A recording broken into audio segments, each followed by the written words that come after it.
Hi there, welcome to Orientation and Mobility with Brooke. I'm Brooke, and today we're going to help your child practice crossing stop sign controlled intersections.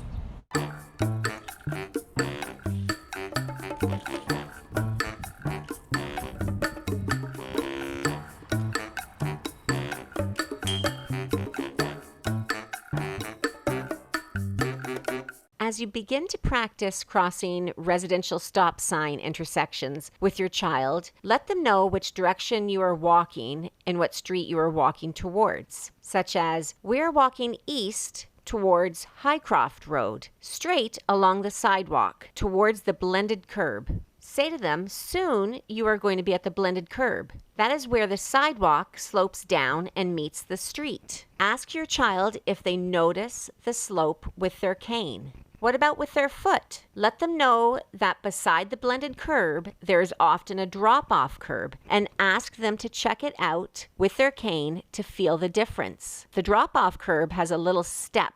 The blended curb slopes down to the street, no step.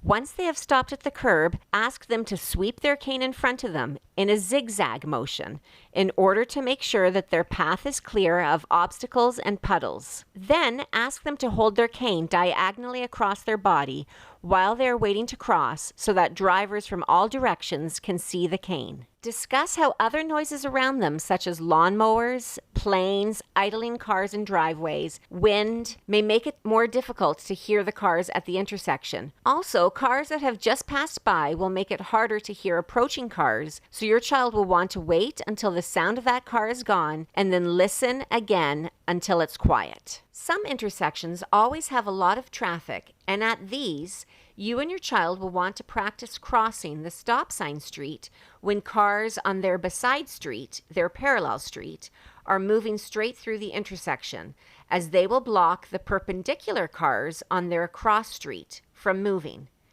However, remind them to always look and listen, because oncoming left turning cars may not see your child, as a straight moving car will block their view of them. Talk to your child about where the traffic is coming from. Take their hand and point to the traffic. The parallel traffic moving straight through, parallel traffic turning across your child's path onto their cross street, perpendicular traffic on their cross street coming up to the stop sign. Ask your child to listen very carefully and look to the left, then to the right, and then to the left again, since that is where the cars will be coming from first, in the lane nearest to them. Ask them if they hear or see any cars. Then you can say, for example, no, there are no cars. Okay, then we can go and cross Highcroft Road. Remind your child that the cane leads the way, and they still need to be looking and listening. Let them know to look again to the right for cars,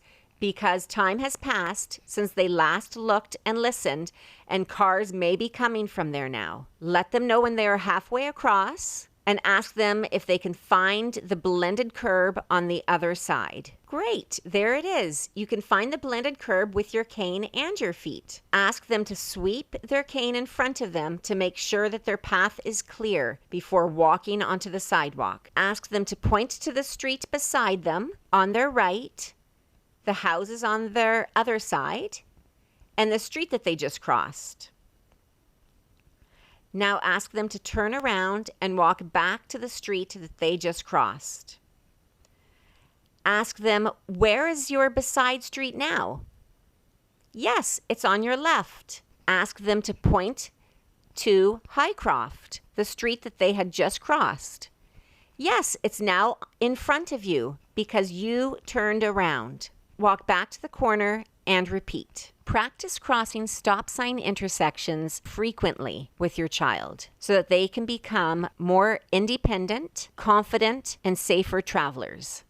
Thanks so much for watching. I hope that this helps your child practice and further develop their orientation and mobility skills.